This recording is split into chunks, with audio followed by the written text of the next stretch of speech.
अमूर्त तथा अतीन्द्रिय व इंद्रिय है। इसी प्रकार सुख भी अमूर्त और मूर्त और अतीन्द्रिय इंद्रिय है, इनमें जो प्रधान है वह उपाधि। मतलब यहाँ ये बता रहे हैं कि भाई ज्ञान जिन जिनको जानता है उनमें दो कैटेगरी है।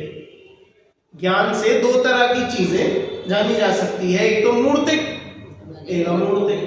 अब जो इंद्रिय ज्ञान है वो तो मात्र मूर्तिक को ही जान सकता है, और जो अतीन्द्रिय ज्ञान है वो मूर्तिक अमूर्तिक दोनों को जान सकता है। तो ऐसे ही यहाँ पर सुख भी बता रहे हैं कि सुख भी मूर्तिक और अमूर्तिक होता है और इंद्रियज और अतीन्द्रियज होता है। ठीक है, समझ में आया? केवल ज्ञान अमूर्त को नहीं जानते हैं ना, वही तो कहा भाई। जो अतीन्द्रिय ज्ञान है ना, अतीन्द्रिय ज्ञान, केवल ज्ञान, वो तो मूल अमूर्त सब कोई जानता है, तो अतीन्द्रिय ज्ञान को ही केवल ज्ञान होता है ना। ठीक, तो ऐसे ही यहाँ पर सुख को भी अमूर्तिक और मूर्तिक बताते हैं और इंद्रिय और अतीन्द्रिय बताते हैं। तो इनमें जो अमूर्तिक है और जो अतीन्द्रिय है वो वाला सुख उपादेय। कैसा है वो? उपादेय। ठीक है, एक बार इसकी बहुत सामान्य अर्थ हम पढ़ लेते हैं। गाथा और उसकी टीका में इंद्रिय ज्ञान और इंद्रिय सुख को हे बताया तथा अतीन्द्रिय ज्ञान और अतीन्द्रिय सुख को उपादेय सिद्ध किया गया है। अपने सफल प्रयास में उन्होंने अनेक हेतु प्रस्तुत किए। इंद्रिय ज्ञान व इंद्रिय सुख पराधीन है, क्योंकि इंद्रिय ज्ञान को कर्मों के क्षेषण की व प्रकाश आदि की अधीनता है और इंद्रिय सुख को भोग सामग्री की पराधीनता है। इंद्रिय सुख को भोग सामग्री की पराधीनता है नहीं, अतीन्द्रिय सुख में अभी तक आप पढ़ेंगे ना। अतीन्द्रिय ज्ञान और अतीन्द्रिय सुख पूर्णतः स्वाधीन है, क्योंकि अतीन्द्रिय ज्ञान में इंद्रियों और प्रकाश आदि की पराधीनता नहीं है और अतीन्द्रिय सुख में भोग सामग्री संबंधी पराधीनता नहीं है। ठीक है, ये समझाने की ऐसी बहुत ज़रूरत नहीं है, बहुत सरल विषय है, आपको ख्याल आता जाएगा जैसे जैसे हम पढ़ेंगे।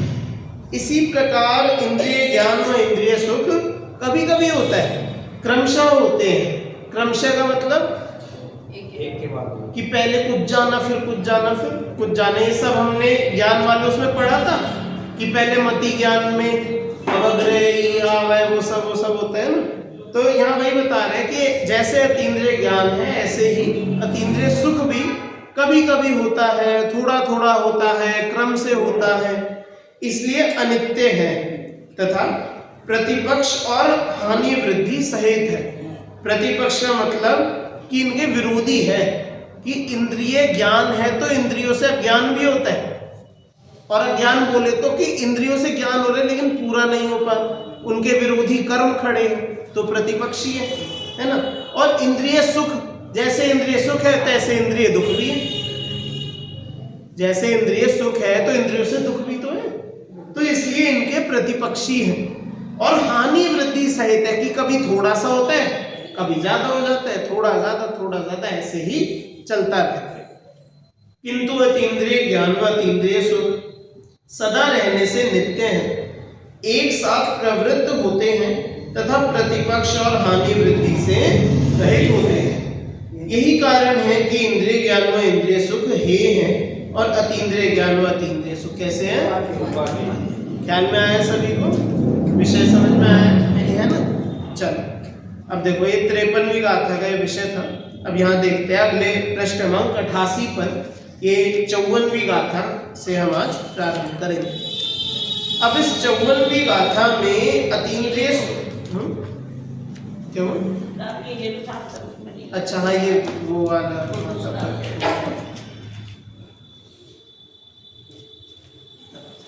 ठीक।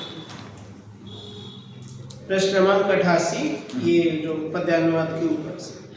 अब इस 54वीं गाथा में अतीन्द्रिय सुख के साधनभूत अतीन्द्रिय ज्ञान के स्वरूप और उसके उपादेयत्व को स्पष्ट करते हुए उसकी प्रशंसा करते हैं। मतलब अब यहाँ पर जो अतीन्द्रिय सुख है ना, उसकी क्या कर रहे हैं? प्रशंसा, मतलब महिमा कर रहे हैं, उसका वो दिखा रहे हैं कैसा प्रभाव है। अतीन्द्रिय सुख हम लोगों को क्यों चाहिए? अतीन्द्रिय सुख के लिए हमें क्यों प्रेरणा दी जा रही है, तो इसलिए इस तरह से इस गाथा का विषय रहे। इसे हम पढ़ते हैं, गाथा और पद्यांग। जंपे छदो अमुत्तम, फिर से बोलो कोई नहीं। जंपे छदो अमुत्तम, मुत्ते सुवदिन्द्रियं च पच्छन्नम्, शैलं सगं च इदरम्, तं नाणं भवदीप चक्षम्, अमूर्त को अमूर्त में भी अतीन्द्रिय प्रच्छन्न को, स्वर को सर्वार्थ को जाने वही प्रत्यक्ष। देखो क्या क्या बताया इसमें बस देखो गाथा का जब हम अर्थ समझेंगे ना, इसमें बस ये बताया कि जो प्रत्यक्ष ज्ञान है वो किस किस को जानते हैं। ठीक है, अभी गाथा में सीधे सीधे ये नहीं कह रहे कि प्रत्यक्ष ज्ञान बहुत बढ़िया है या प्रत्यक्ष ज्ञान बहुत दुर्लभ है, कुछ नहीं। यहाँ बता रहे हैं कि जो अतीन्द्रिय ज्ञान है ये क्या क्या जान सकता है, ये किस किस को जान सकता है। ठीक है, देखने वाले आत्मा का जो ज्ञान अमूर्त को, देखो देखने वाले आत्मा का जो ज्ञान, पहले देखने वाले आत्मा का ज्ञान मतलब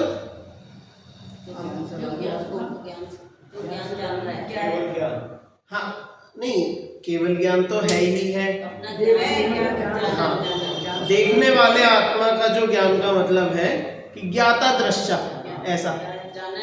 हाँ, कि देखो इसमें देखने वाले से आप ऐसा समझ लो, देखने वाले इसलिए बोलते कि दर्शन है, कि ज्ञान के साथ साथ क्या है, केवली के क्या खड़ा है, ज्ञान के साथ दर्शन है।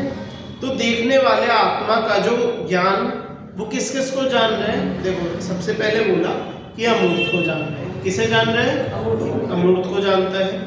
मूर्त पदार्थों में भी अतीन्द्रिय पदार्थों को, एक मिनट, मूर्त पदार्थों में भी, हाँ ठीक है, सही है। देखो ज्ञान सबसे पहले तो अमूर्त को जानता है। अमूर्तिक मतलब कि जो इंद्रियों से नहीं दिखता। ठीक है, जो द्रव्य इंद्रियों से नहीं दिख सकते, इंद्रियों से जाने नहीं जा सकते, उन्हें अमूर्तिक है। दूसरा बोला मूर्त पदार्थों में भी अतीन्द्रिय पदार्थों। इसका क्या मतलब है कि मूर्तिक पदार्थ, कि भाई मूर्तिक पदार्थ तो हम सब जान पा रहे है ना, तो ऐसा उनके क्या खास है? तो मूर्तिक पदार्थों में भी ऐसी चीजें जो अपनी इंद्रियों से हम नहीं जान पा रहे, कि जैसे सूक्ष्म पुद्गल। ठीक है, उदाहरण के लिए सूक्ष्म पुद्गल है। अब पुद्गल में भी तीनों लगा दो ना, कि दूरवर्ती हो, अति सूक्ष्म हो, काल के अनुसार विषम हो। ठीक है, परमाणु तो चलो बहुत ही छोटा हो गया, परमाणु के अलावा और बड़े भी। ठीक है, परमाणु के अलावा जो छोटे स्कंद है, सूक्ष्म जीव है, सूक्ष्म शरीर है, क्या एक इंद्रिय है। हाँ, एक इंद्रिय आदि के जो शरीर है, अब इनमें चाहे थोड़े वो बड़े भी हो, लेकिन इंद्रियों से जिन्हें हम नहीं जान सकते, ऐसी चीजें जो हमसे दूर है, कि दूर क्षेत्र में है, कि हम यहाँ बैठे एरावत क्षेत्र का जान सकते हैं क्या? नहीं जान सकते। क्यों? वो पुद्गल नहीं है क्या? पुद्गल तो है, लेकिन जान क्यों नहीं सकते? क्योंकि अपनी ऐसी शक्ति नहीं है। तो इसलिए बोले यहाँ पर कि जो प्रत्यक्ष ज्ञान होगा वह मूर्त में भी अतीन्द्रिय पदार्थों को जान ले। कि मूर्तिक है उन्हें तो हम सब जान रहे, लेकिन उनमें भी जो अतीन्द्रिय है, जो इंद्रियों से तुरंत जानने में नहीं आ रहे, या फिर इंद्रियों से जो जानने में नहीं आ पा रहे मूर्तिक, उनको भी ये जान लेता है। ठीक है, ख्याल में आया? अब देखो आगे देखो, सबसे पहले बोला मूर्तिक को जानेगा कौन? जो ज्ञान है, कि जो ज्ञान है वह अमूर्तिक को जानेगा। दूसरा, वह मूर्तिक में भी अतीन्द्रिय पदार्थों को जानेगा और प्रच्छन्न पदार्थों को जानेगा। अतीन्द्रिय जो इंद्रिय से नहीं जान सकते। अतीन्द्रिय का क्या अर्थ? कि जो इंद्रियों से नहीं जानने में आता है अतीन्द्रिय। ठीक, हाँ। प्रच्छन्न समझ गए? प्रच्छन्न मतलब छुपी हुई, गुप्त है। अब जैसे सुदर्शन मेरु है, उसके बिल्कुल बीच के में क्या है, सबसे अंदर उसके बीच में क्या है, हम जान सकते हैं क्या? किसी भी हालत में, किसी भी परिस्थिति में हम जान पाएंगे क्या? क्यों? पुद्गल प्रदेश है तो पुद्गल ही, लेकिन वो ऐसे पुद्गल है जिन्हें हम नष्ट नहीं कर सकते, ठीक है? उन्हें हम तोड़ के खोल के अंदर देख थोड़ी सकते हैं, भैया अनादि की रचना है। ऐसे ही अगर जो धरती है, जो अपनी जो भूमियां होती है, उनके धरतियों के बीच में क्या है जानना हो तो जान सकते हैं? नहीं जान सकते। क्यों?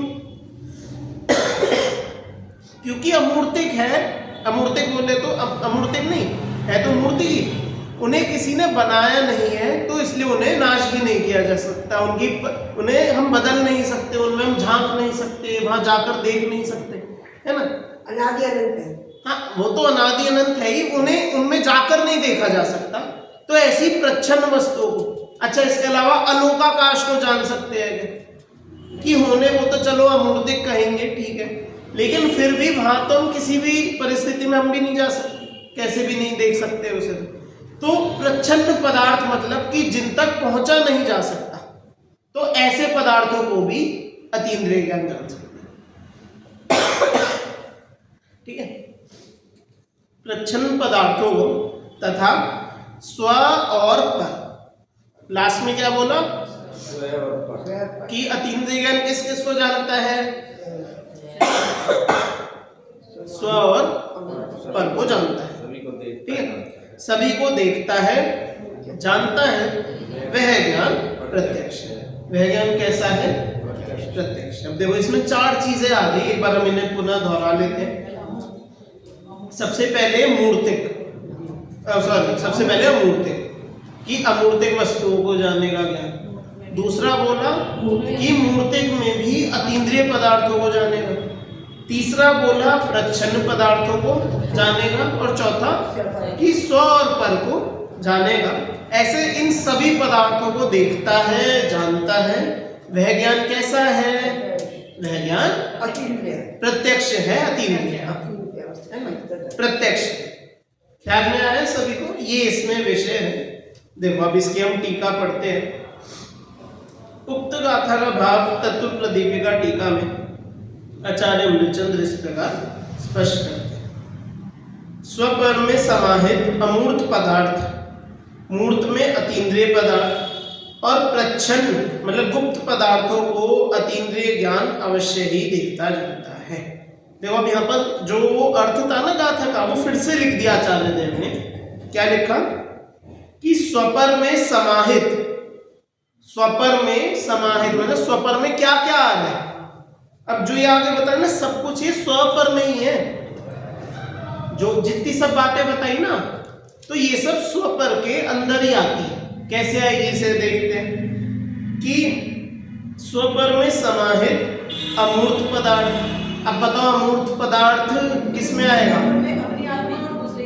हाँ ठीक है।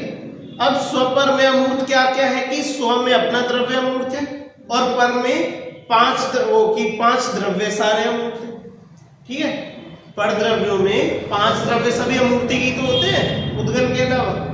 तो इसलिए स्वपर में समाहित अमूर्त पदार्थ समझ में आ गया होगा, ठीक है? फिर बोला मूर्त में भी अतीन्द्रिय पदार्थ की जो उद्गल बचा, उसमें भी जो सूक्ष्म वस्तु है ये भी पर का विषय है, पर द्रव्य है ना। और प्रच्छन्न गुप्त पदार्थ ये भी पर द्रव्य ही है। तो ऐसे इन पदार्थों को अतीन्द्रिय ज्ञान अवश्य ही देखता जानता है। समझ में आया? बहुत सीधा सरल विषय है, कुछ इसमें वो चकराने वाली घूमने फंसने वाली बात नहीं है, बिल्कुल सीधा सीधा विषय है। क्या क्या बताया एक बार वापस हम दोहराते बिना देखे, ठीक है? प्रत्यक्ष जो ज्ञान है वो स्वपर को जानेगा। स्वपर में क्या क्या है? सबसे पहले अमूर्तिक है। क्या है? अमूर्तिक। दूसरा मूर्तिक में भी जो अतीन्द्रिय विषय है, अतीन्द्रिय पदार्थ है। और तीसरा क्या है? प्रच्छन्न। तो ऐसे स्वपर सभी पदार्थों को वह ज्ञान देखता है, जानता है। उसे क्या कहते हैं? उसे अतीन्द्रिय ज्ञान कहते हैं, प्रत्यक्ष ज्ञान कहते हैं।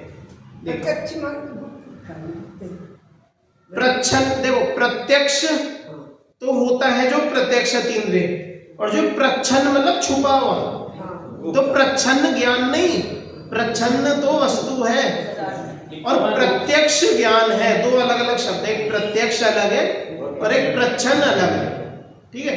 तो प्रत्यक्ष ज्ञान प्रच्छन्न वस्तु को जानता है, ऐसा गुप्त वस्तु को। हाँ, ठीक है। चलो अमूर्त में अब देखो ये सारे ये भी गिना रहे हैं। अमूर्त में धर्म द्रव्य, अधर्म द्रव्य आदि, मूर्त पदार्थों में भी अतीन्द्रिय परमाणु आदि, प्रच्छन्नों में द्रव्य से प्रच्छन्न कालादि द्रव्य, क्षेत्र से प्रच्छन्न अलोकाकाश के प्रदेश आदि, काल से प्रच्छन्न भूतकाल व भविष्यकालीन पर्याय तथा भाव से प्रच्छन्न में स्थूल पर्यायों में अंतर्लीन सूक्ष्म पर्याय, ये सब जो कि स्व और पर में विभक्त है, इन सबको अतीन्द्रिय ज्ञान जानता है क्योंकि वह अतीन्द्रिय प्रत्यक्ष ज्ञान है। ठीक है। अब ये यहाँ पर बिल्कुल एक एक विषय खोलकर बता दिया कि किसके अंदर क्या है। पढ़ते एक बार फिर से, है ना, इसे देखते हैं, दोहराते हैं।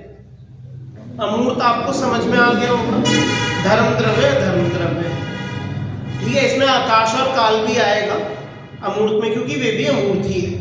देखिए, इसके अलावा मूर्त पदार्थ में भी अतीन्द्रिय परमाणु आदि की मूर्तिक तो है, उद्गल का परमाणु अमूर्त वो होता है, मूर्तिक ही होता है, लेकिन हम नहीं जान सकते इंद्रियों से, इसलिए वह अतीन्द्रिय है।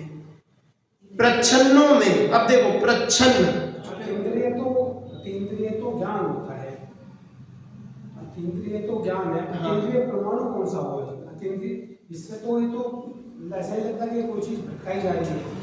देखो ना, वो ठीक है, वो देखो बोलने की, वो कथन की बात है, जो इंद्रियों से नहीं जाना था। बस यहाँ पर ये की अपेक्षा से वो अतीन्द्रिय है ना, परमाणु अतीन्द्रिय ये है, ठीक है। परमाणु खुद में तो पुद्गल है, उसे तो हम कह ही नहीं रहे कि वो इंद्रिय ज्ञान, उसके इंद्रिय ज्ञान है या अतीन्द्रिय ज्ञान, वो तो है ही। वो अतीन्द्रिय ये है, उसे अतीन्द्रिय ज्ञान द्वारा जाना जा सकता है, इसलिए उसको अतीन्द्रिय। यहाँ वो छोटे से छोटा परमाणु लिया है। कैसा, देखो इसमें ना कैसा भी ले लो आप, तो इसमें चाहे स्कंद भी लो, जो सूक्ष्म स्कंद होते हैं उन्हें भी हम नहीं देख सकते, है वे भी मूर्ति की, लेकिन वो हमें नहीं दिखती। इसमें परमाणु का तो उदाहरण इसलिए दिया कि परमाणु सबसे छोटा है जिसे हम नहीं देख सकते, लेकिन परमाणु आदि लिखकर तो परमाणु आदि जो सूक्ष्म स्कंद भी है, निगोद शरीर आदि है, उनको भी हम अपनी इंद्रियों से नहीं जान सकते, तो इसलिए वे भी कैसे हो गए? अतीन्द्रिय। अब देखो, प्रच्छन्न की चर्चा भी यहाँ थोड़ी सी है। प्रच्छन्न पदार्थ कौन कौन से हैं कि जो अपनी इंद्रियों के से थोड़े दूर है, जो अपनी इंद्रियों की शक्ति में नहीं है ना। देखो क्या क्या है यहाँ पर, चार विषय से बात करेंगे, द्रव्य, क्षेत्र, काल और भाव। कि द्रव्य से छुपे हो, प्रच्छन्न हो, क्षेत्र से प्रच्छन्न हो, काल से प्रच्छन्न हो और भाव से प्रच्छन्न हो, ऐसे पदार्थों की बात है। सबसे पहले द्रव्य से प्रच्छन्न क्या है? इसमें द्रव्य से प्रच्छन्न काल आदि द्रव्य, ठीक है। अब ये द्रव्य से प्रच्छन्न काल आदि यहाँ पर क्यों लिया? क्या सारे आ जाएंगे। हाँ, वैसे तो इसमें सारे ही आ जाएंगे। काल आदि द्रव्य से कुछ आपको अलग-अलग लिया ना, चार भागों में। हाँ। तो इसलिए लिया इसको। हाँ, कि देखो ऊपर जैसे अमूर्त में बोल दिया धर्म धर्म द्रव्य, है ना, ऐसे यहाँ पर द्रव्य में बोल दिया काल आदि द्रव्य, ठीक है। पांचों ही आ जाएंगे। क्यों? क्योंकि भाई इंद्रियों से नहीं आ रहा। क्षेत्र से प्रच्छन्न अलोकाकाश के प्रदेश आदि। क्षेत्र से प्रच्छन्न क्यों है लोकाकाश? क्योंकि वहां पर हमारी इंद्रिया गमन नहीं कर सकती, इंद्रिय ज्ञान वहां तक, मतलब लोकाकाश के बाहर इंद्रिय ज्ञान नहीं जान सकता, जा नहीं सकता, तो इसलिए अलोकाकाश के प्रदेश आदि यहाँ पर बोला। क्षेत्र से प्रच्छन्न है कि वहां पर हमारे इंद्रिय ज्ञान जा नहीं सकते, ठीक है। इसके बाद काल से प्रच्छन्न भूतकाल व भविष्यकालीन पर्याय। काल से प्रच्छन्न बोले तो कि भाई अपनी इंद्रियां हैं, भूत भविष्य काल का वैसे नहीं जान सकती कि भूत की कोई पर्याय किसी द्रव्य की, ये जो द्रव्य है ये भूतकाल में कैसा था पता लग सकता है क्या? अभी इसका भविष्य में क्या होगा हमें नहीं पता। तो जो इसकी भूत भविष्य काल की किसी भी द्रव्य की कोई भी पर्याय है, इंद्रियों से नहीं जान सकते, तो इसलिए कैसा है? काल से प्रच्छन्न है। ठीक है, इसके बाद बताया तथा भाव से प्रच्छन्न में स्थूल पर्यायों में अंतर्लीन सूक्ष्म पर्याय। ये क्या है? फिर से पढ़ता हूं, स्थूल पर्यायों में अंतर्लीन सूक्ष्म पर्याय। स्थूल पर्याय सूक्ष्म पर्याय क्या होता है भैया? स्थूल पर्याय ये अंतर्लीन है। नहीं, अंतर्लीन है, होता क्या है? देखो, स्थूल पर्याय तो हम ऐसा कहेंगे कि मतलब इसमें ऐसे अंतर मानो कि हम स्थूल पर्याय को तो देख सकते हैं और सूक्ष्म पर्याय को नहीं देख सकते, लेकिन क्या ये है क्या क्या? स्थूल पर्याय तो जैसे हो गई कि मेरा नाम संयम, मैं एक मनुष्य हूं। ठीक है, तो उस दृष्टि से देखेंगे एक मोटा मोटा, यहाँ पर सिर्फ ये संयम बोलकर क्या क्या आ गया इसमें? शरीर देखा है, संयम बोलकर पूरा शरीर आ गया। इसमें कितने पुद्गल? अनंत होंगे, है ना। हर पुद्गल की अपनी अपनी पर्याय होंगे कि नहीं, है ना। हर पुद्गल की अपनी पर्याय होंगी और उनकी खुद की पर्याय छोड़ो, उनमें गुण कितने होंगे? अनंत होंगे। और हर गुण की अपनी पर्याय होगी कि नहीं होगी? होगी ना। तो जो ये एक बड़ी पर्याय में जो इतनी सारी सूक्ष्म पर्याय है, हम उन्हें जान सकते हैं। और ये तो अभी सिर्फ शरीर की बात, अभी तो जीव द्रव्य की बात ही नहीं की हमने।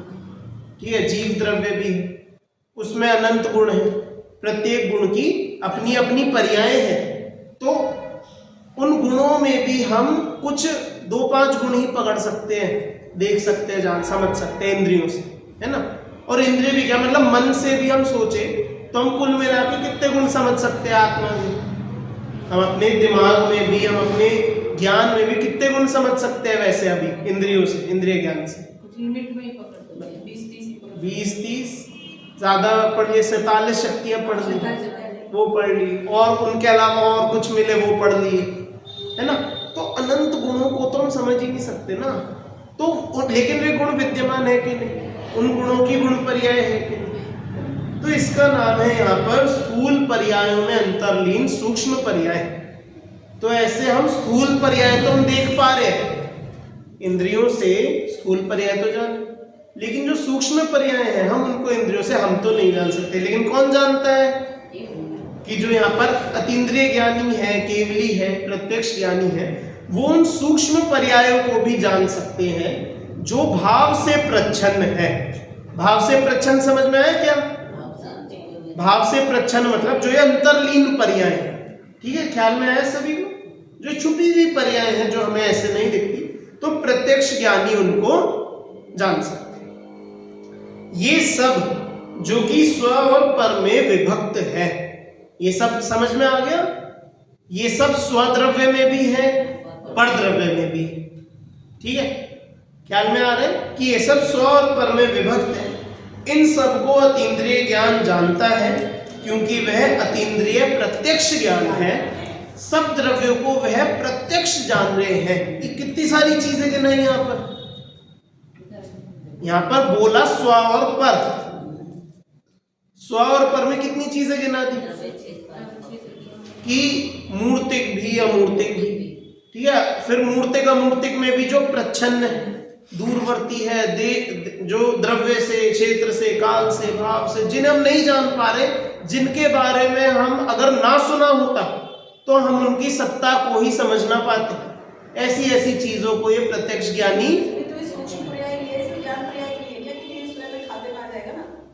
देखो, सूक्ष्म पर्याय बोला यहाँ पर, सूक्ष्म पर्याय में सब तरह की सूक्ष्म पर्याय।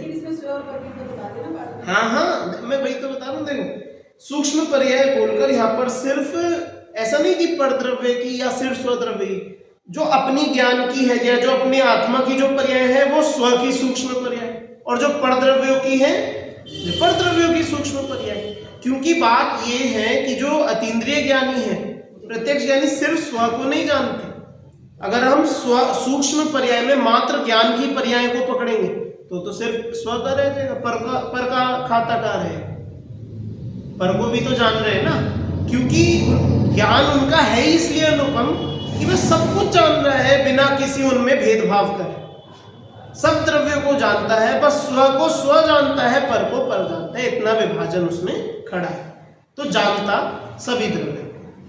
तो इसलिए ऐसा क्या है कि इन सबको अतीन्द्रिय ज्ञान जानता है, क्योंकि वह अतीन्द्रिय प्रत्यक्ष ज्ञान है। ख्याल में आया आप सभी को? पहले सूत्र में तो ये बता रहे हैं कि वो उसी को जानता है जो उपादेय है, जो दूसरा जो अनुपादेय है, जो उपादेय नहीं है उसका वर्णन नहीं कर रहे हैं। तिरपन के सूत्र में बताया है पदार्थों में प्रकृति ज्ञान अमूर्तिक तथा अमूर्तिक अतीन्द्रिय एवं इंद्रिय होता है। इस प्रकार सुख भी अमूर्तिक मूर्त अतीन्द्रिय इंद्रिय होता है। इनमें जो प्रधान का उपादेय है, हम जो चर्चा कर रहे हैं ये उपादेय की तो कर रहे हैं। बिल्कुल, आप समझे नहीं? मैं समझ गया, आपकी बात समझ गया। देखो जो उपादेय बोला था ना, वो उपादेय बोला था हमारे लिए, जो क्योंकि ये ग्रंथ अभी किसको पढ़ाया जा रहा है? आचार्य देवों ने किसके लिए लिखा है? कि जो ये बात नहीं जानते, जिन्होंने ये ग्रंथ नहीं पढ़ा, जिन्हें इसकी वो नहीं है, जिन्हें इसका ज्ञान नहीं, उनके लिए लिखा ना। मिथ्या दृष्टि जीव के लिए लिखा कि उन्हें ये सब समझ में है। ठीक है, अब उपादेय उसे बताया, वो हमारे लिए बताया कि भैया कि ज्ञान दो तरीके का, इंद्रिय अतीन्द्रिय मूर्त। ऐसे ही सुख भी दो तरीके का कि इंद्रिय अतीन्द्रिय मूर्त। अब जो इनमें अतीन्द्रिय और अमूर्त है वो वाला ज्ञान और वो वाला सुख हमारे लिए उपादेय है। पीछे तो वो बताया। अब जो यहाँ जो चर्चा चल रही है, यहाँ पर ज्ञान की जो बात है कि ज्ञान उनका कैसा है कि ज्ञान तो सब कुछ जानता है, ये तो बताएंगे ना, क्योंकि ज्ञान असल में सब कुछ जानता है। इसमें थोड़ी हम कह देंगे कि नहीं जानते, वो मात्र अपने को जानते हैं, पर द्रव्य को जानते हैं, उपादेयता से नहीं जानते। उपादेयपना वहां पर नहीं दिखाएंगे। और यहाँ पर तो अभी उपादेय अनुपादेय की बात भी नहीं करेंगे, यहाँ तो बस कह रहे हैं कि अतीन्द्रिय ज्ञान सबको जान रहे हैं। चर्चा भी यहाँ पर यह है, यहाँ उपादेय अनुपादेय का भी विषय ऐसा नहीं है। यहाँ पर आप समझो कि अतीन्द्रिय ज्ञान की महिमा ही है ये। ऊपर पीछे उठाने का मैं कहा था कि उसकी प्रशंसा कर रहे हैं। प्रशंसा कैसे करिए? तो बस विषय गिना दिए, क्या गिना।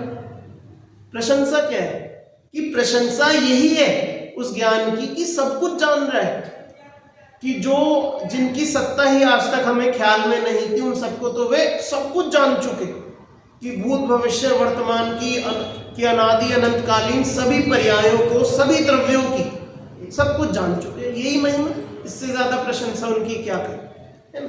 देखो चलो ये ख्याल में आया ना अभी तो। देखो अब आगे देखते हैं अगले पृष्ठ पर, ही ऊपर टीका कई और अंश है, इसमें आगे और चर्चा देखेंगे। जिसे अनंत शुद्धि का सद्भाव प्रकट हुआ है। क्या कैसे शुरू किया यहाँ पर विषय? जिन्हें अनंत शुद्धि का सद्भाव प्रकट हुआ है, मतलब कि भाई जिनका अनंत शुद्धि आ गई है, जिन्होंने कह लो जिनके घाती कर्म नष्ट हो गए, ऐसा आप समझिए। ऐसे चैतन्य सामान्य के साथ अनादि सिद्ध संबंध वाले एक ही अक्ष अर्थात आत्मा के प्रति जो नियत है,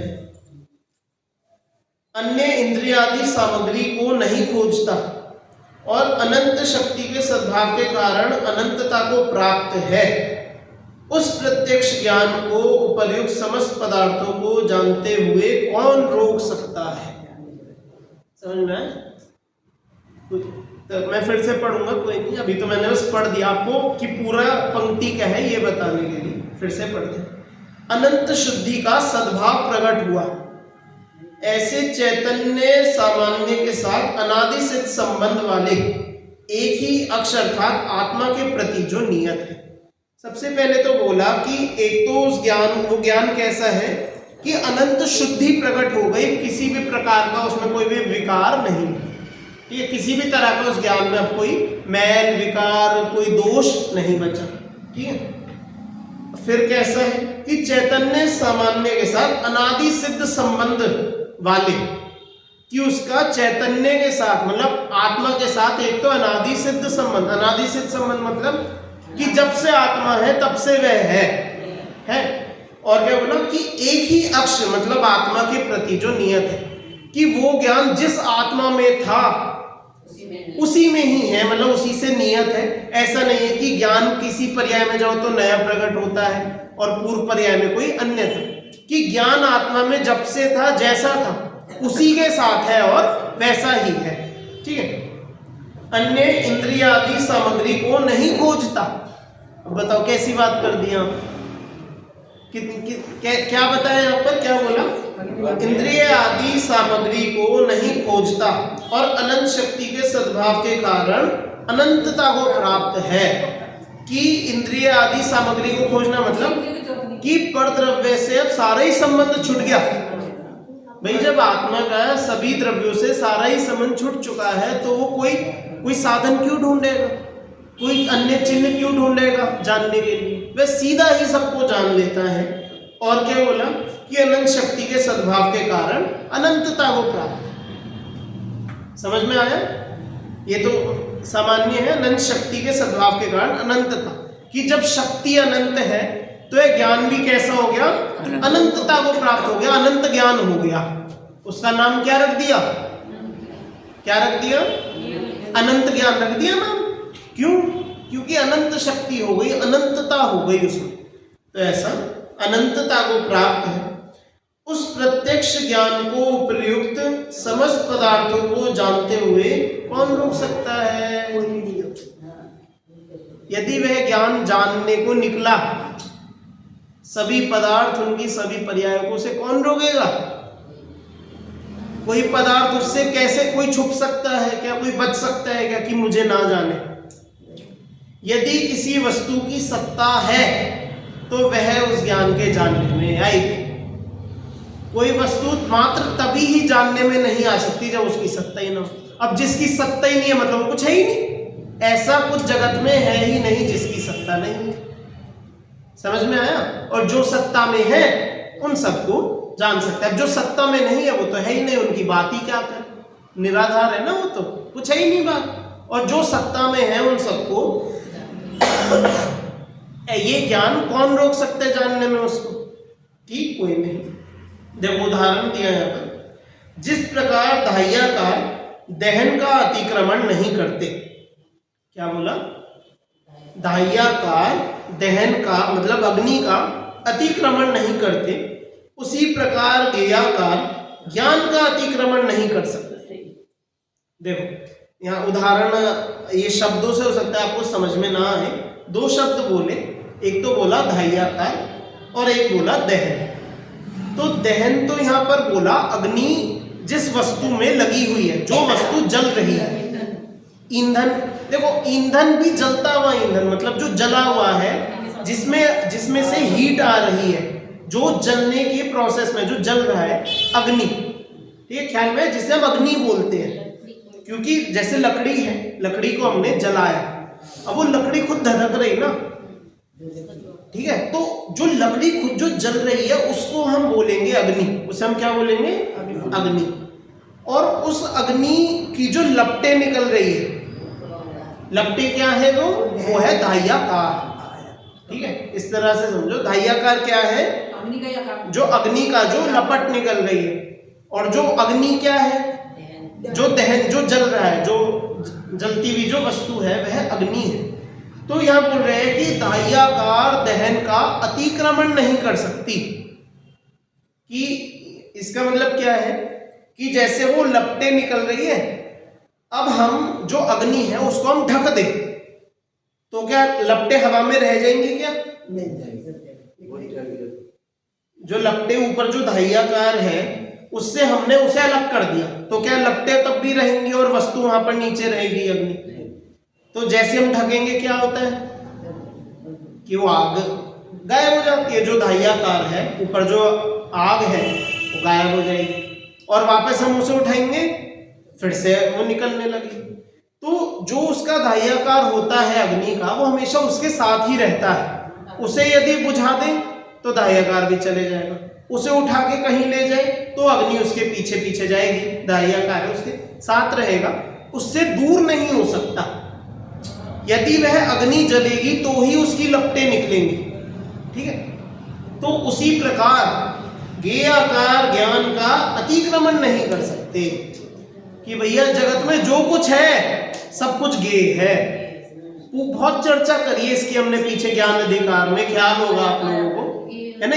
ऐसा उदाहरण भी पीछे आया जलने वाला, हाँ पीछे भी आए सेम उदाहरण। यहाँ पर थोड़ा सा उसे अलग ढंग से दिया है, वहां कुछ वहां पर ताकि जलता कि अग्नि जिसे जलाती है सब कुछ जला देती है, ऐसा था। यहाँ पर है कि क्योंकि जो धाह्याकार है वो अग्नि का अतिक्रमण नहीं कर सकता, उसके बिना नहीं रह सकता, तो ऐसे ही सभी वस्तुएं हैं तो वो ज्ञान में जानने में आए बिना रह ही नहीं सकती, उसके बिना हो ही नहीं सकती। यदि कोई वस्तु है तो ज्ञान में जानने में आएगी अथवा वह वस्तु ही नहीं होगी।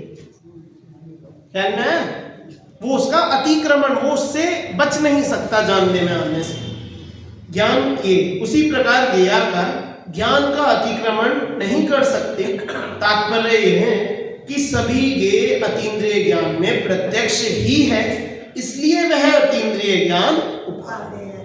ठीक है, अब तो ख्याल में आ गया। अब देखो उपादेयता अंत में बोली थी उपादेय, लेकिन बताया किसको? कि उस अतीन्द्रिय ज्ञान को उपादेय बताया। पीछे भी इसे ही बताया था, इसी अतीन्द्रिय ज्ञान को उपादेय बताया था। क्यों बताया? देखो यहाँ पर अब इसकी महिमा खूब तरीके से करें, अलग अनेक यहाँ पर साधन दिए, यहाँ पर बहुत तरीके के हेतु दिए, लेकिन इन सब में मूल क्या था? जो यहाँ ये आया था ना कि इंद्रिय आदि सामग्री को नहीं खोजता और अनंत शक्ति के सद्भाव से अनंतता को प्राप्त है। कि एक तो अब उसमें पराधीनता खत्म हो।